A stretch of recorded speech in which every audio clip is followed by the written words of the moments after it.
नमस्कार दोस्तों, स्वागत है आपका पीएनबी इनसाइडर पर, जहां हम बैंकिंग और फाइनेंस की हर छोटी बड़ी जानकारी सीधी और साफ भाषा में लाते हैं। आज की वीडियो बिल्कुल अलग है, क्योंकि आज हम उन 5 बड़े बैंक सीक्रेट्स के बारे में बात करने वाले हैं जो अक्सर बैंक आपको बताना भूल जाते हैं या जानबूझकर ज्यादा जाहिर नहीं करते। ये वीडियो हर बैंक ग्राहक, चाहे वो पीएनबी हो, एसबीआई हो या एचडीएफसी हो, उसके लिए जरूरी है। तो अगर आप बैंकिंग में समझदारी से फायदा उठाना चाहते हैं तो शुरुआत से अंत तक ध्यान से देखिए। सीक्रेट 1, हिडन चार्जेस और उनकी छोटी छोटी शर्तें जो आप मिस कर देते हैं। अधिकांश ग्राहक अपने बैंकिंग स्टेटमेंट में कटने वाले पेमेंट्स पर ध्यान नहीं देते। बैंक अक्सर छोटे छोटे चार्जेस को टर्म्स और कंडीशंस में छिपा देते हैं, जैसे मिनिमम बैलेंस फाइन, एटीएम के बाद लगे रियर्स चार्ज, चेकबुक के अतिरिक्त पृष्ठों के पैसे, प्रमोशनल डेबिट कार्ड की एनुअल फीस। क्यों बैंक नहीं बताते? क्योंकि छोटे चार्जेस दिखते तो छोटे हैं, पर अगर साल भर जोड़ें तो आपके पैसे में अच्छा खासा अंतर आ जाता है। बैंक इन कमियों को टर्म्स एंड कंडीशंस में रखकर लीगल तरीके से चार्ज कर लेते हैं। आप क्या करें? महीने में एक बार अपने बैंक स्टेटमेंट की छोटी छोटी प्रविष्टियां चेक करें, खासकर जो अदर चार्जेस या सर्विस चार्जेस लिखे हों। दूसरा, अगर आपकी अकाउंट टाइप पर मिनिमम बैलेंस रखने की शर्त है तो उसमें बदलाव के विकल्प जैसे salary credit, average monthly balance का उपयोग पूछें। तीसरा, चेकबुक, पेपरवर्क, नेट बैंकिंग के लिए किसी भी फ्री या फीस संरचना की पूरी सूची बैंक से लिखित में मांगे।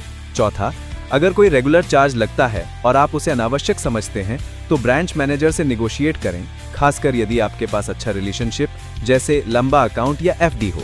अक्सर बैंक कुछ चार्ज कम कर देते हैं। बैंकिंग नियम अलग अलग हो सकते हैं, हमेशा लिखित प्रमाण लें और बात रिकॉर्ड रखें। 2, क्रेडिट कार्ड या ईएमआई को ठीक से मैनेज करने के छोटे छोटे ट्रिक्स।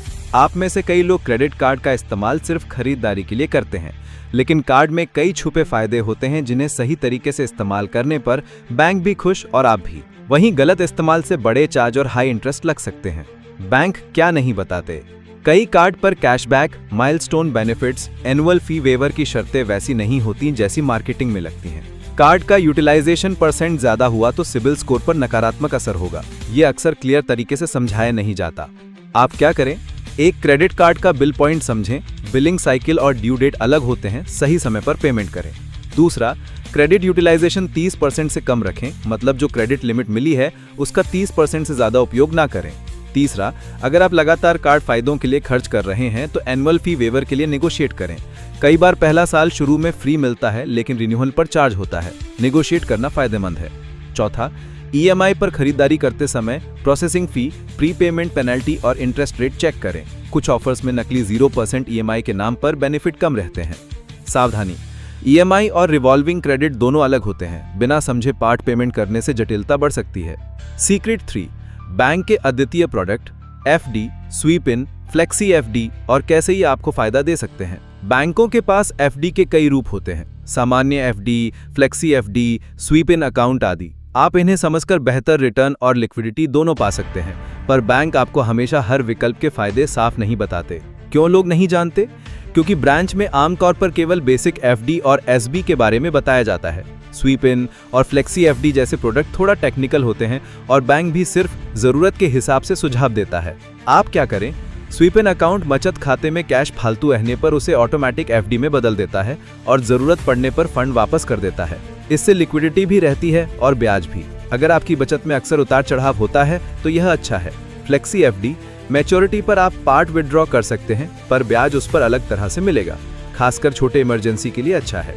तीसरा, एफडी लैडरिंग, अलग अलग अवधि के एफडी बनाएं, 6 माह, 1 साल, 3 साल। इससे ब्याज बदलाव पर भी आपकी इनकम स्थिर रहती है। चौथा, बैंक से पूछें कि कौन सा FD senior citizen bonus, monthly पे आउट एफडी और कंपाउंडिंग फ्रीक्वेंसी क्या देती है। ये सब आपके कुल रिटर्न को प्रभावित करते हैं। सावधानी, हर प्रोडक्ट की टर्म्स पढ़ें, प्री मैच्योर विड्रॉल पेनल्टीज और टैक्स इम्प्लीकेशंस चेक करें। सीक्रेट 4, डिस्प्यूट रेजोल्यूशन, कैसे बैंक में गलती होने पर आपका पैसा जल्दी वापस मिलता है और बैंक इसे धीमी रिपोर्टिंग क्यों करता है। कभी कभी बैंक की गलती से पैसा गलत जगह ट्रांसफर हो जाता है या यूपीआई फेलियर में आपके खाते से रकम निकल जाती है। बैंकिंग प्रक्रियाओं में टाइमलाइन होती है, पर अक्सर ये देर से भी हल होती है क्योंकि बैंक इन्वेस्टिगेशन करते हैं।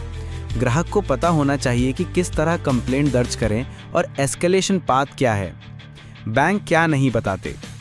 बैंक इंटरनल इन्वेस्टिगेशन के दौरान आपको बार बार कहा जाता है हम देख रहे हैं, पर आप एस्केलेशन चैनल, ऑम्बुड्समैन या रेगुलेटर तक कैसे पहुंचे ये कम लोग जानते हैं। आप क्या करें? 1. तुरंत अपनी शाखा में लिखित शिकायत दर्ज कराएं और शिकायत संख्या लेकर रखें। 2. अगर 7-10 दिन में समाधान ना हुआ तो बैंक के नोडल ऑफिसर को लिखित में मेल या फॉर्म करें। हर बैंक की वेबसाइट पर ग्रीवेंस रिड्रेसल का पेज होता है। 3. अगर 30 दिनों में समाधान ना हो तो आप बैंकिंग ऑम्बुड्समैन के पास शिकायत दे सकते हैं। इसकी प्रक्रिया ऑनलाइन उपलब्ध है और आपको कॉम्पनसेशन मिल सकता है। 4. यूपीआई या पेमेंट फेलियर में स्क्रीनशॉट्स, यूटीआर, ट्रांजैक्शन आईडी और बैंक स्टेटमेंट की कॉपी संभाल कर रखें। ये प्रूफ्स मदद करेंगे। नुकसान से बचने के उपाय: तुरंत कार्यवाही, लिखित शिकायत और एस्केलेशन को पिन करें। पैसिव रहने से बैंक समय लेता है। सीक्रेट 5. नॉमिनेशन, अकाउंट टाइटलिंग और लीगल छोटी गलतियां जिनसे परिवार के पैसे फंस सकते हैं। ये वो चीज़ है जिसका कोई विज्ञापन नहीं करता, पर आखिरी नतीजा सबसे दर्दनाक हो सकता है। बहुत से लोग नॉमिनल डिटेल्स गलत रखते हैं, नॉमिनी ना रखना, जॉइंट अकाउंट में गलत ऑर्डर या अकाउंट टाइटल में मिसमैच, और फिर किसी के निधन पर परिवार को घंटों महीनों की कानूनी जद्दोजहद झेलनी पड़ती है। क्यों बैंक नहीं बताते? ये चीज़ें टेक्निकल और लीगल हैं। बातचीत कभी इमोशनल होती है और ब्रांच पर पेपर वर्क के दौरान लोग जल्दी फॉर्म भरकर चले जाते हैं। आप क्या करें? 1. नॉमिनी ज़रूर लगाएं और नॉमिनी का केवाईसी भी करवा दें। नॉमिनेशन से अकाउंट की आसानी से ट्रांसफ़र प्रक्रिया आसान होती है। 2. अकाउंट टाइटल साफ रखें। एग्जाम्पल 3. मैच्योरिटी बेनिफिशियरी या पीओडी सेटिंग्स। एफडी और इन्वेस्टमेंट में पीओडी या बेनिफिशियरी डिटेल्स अपडेटेड रखें। 4. विल या पीओए। बड़े अमाउंट के लिए खुले तौर पर किसी वसीयत या पावर ऑफ अटर्नी की सलाह लें और लीगल काउंसिल ज़रूरी हो तो लें। 5. रेगुलरली रिव्यू घर के बुजुर्गों के बैंक दस्तावेज। कई बार एल्डरली के पास आउटडेटेड नॉमिनी या गलत सिग्नेचर्स रहते हैं। सावधानी: लीगल डॉक्यूमेंट्स के लिए प्रोफेशनल लॉयर की सलाह लें। कॉमन सेटलमेंट से बेहतर होता है कानूनी तौर पर सब कुछ क्लियर रखना। इन सीक्रेट्स का सही इस्तेमाल कैसे करें? दोस्तों, बैंकिंग से जुड़े ये छोटे छोटे सीक्रेट्स किसी भी ग्राहक के लिए बड़ा फर्क डाल सकते हैं, पैसे बचाने से लेकर अनएक्सपेक्टेड लीगल प्रॉब्लम्स तक। महत्वपूर्ण बात यह है कि आप पैसिव कस्टमर ना बने, एक्टिव बने, पूछें, लिखित में लें और अपनी फाइनेंशियल डॉक्यूमेंट्स को ऑर्गेनाइज रखें। 1. हिडन चार्जेस चेक करें और निगोशिएट करें। 2. क्रेडिट कार्ड और ईएमआई को स्मार्टली मैनेज करें। 3. बैंक प्रोडक्ट्स, स्वीप या फ्लेक्सी एफडी को समझकर लिक्विडिटी प्लस इंटरेस्ट दोनों पाएं। 4. डिस्प्यूट के समय इमीडिएट रिटर्न कंप्लेंट और एस्केलेशन पाथ अपनाएं। 5. नॉमिनी और अकाउंट टाइटलिंग पर अभी ध्यान दें, ये परिवार की सुरक्षा है। अगर आपको ये वीडियो मददगार लगी हो तो इसे लाइक और शेयर ज़रूर करें, खासकर अपने उन दोस्तों और परिवार वालों के साथ जिनका बैंक अकाउंट है। नीचे कमेंट में बताइए कि आपको कौन सा सीक्रेट सबसे ज़्यादा हैरान कर गया और क्या आप चाहते हैं कि मैं इनमें से किसी एक पर पूरी गहरी वीडियो बनाकर स्टेप बाय स्टेप बताऊं? चैनल पीएनबी इनसाइडर को सब्सक्राइब करें और बेल आइकन दबाइए। हम बैंकिंग की हर ज़रूरी और असली जानकारी आपके लिए लाते रहेंगे। धन्यवाद।